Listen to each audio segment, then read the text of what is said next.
I mean, Michael, I've got another angle about all this subject. Does Washington genuinely see Pakistan as a long-term strategic partner?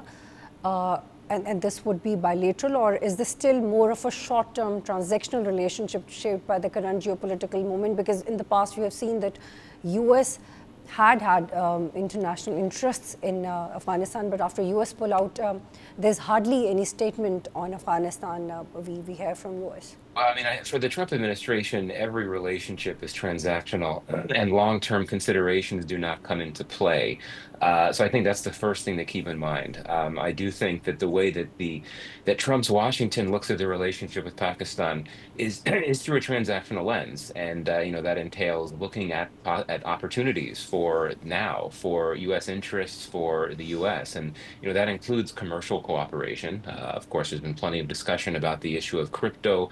There's also been discussion about critical minerals opportunities. There's a new energy deal between the U.S. and Pakistan. And I also think that this administration does see Pakistan as a potential counterterrorism partner. I think that one of the main reasons why we've seen this sudden resurgence in ties is that the Trump administration was very impressed with how Pakistan worked with the United States early on in the second Trump administration to apprehend that Islamic State Khorasan terrorist. And then, of course, President Trump thanked Pakistan in his speech to Congress. So I think there's that the U.S. thinks that Pakistan can be helpful to the United States by helping track down terrorists that threaten the U.S.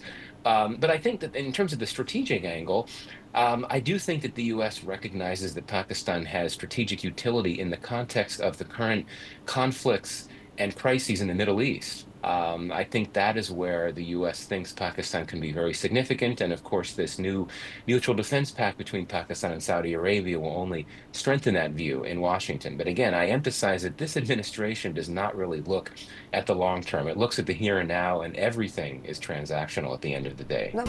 Subscribe करें और bell दबाएं ताकि कोई खबर रह न जाए।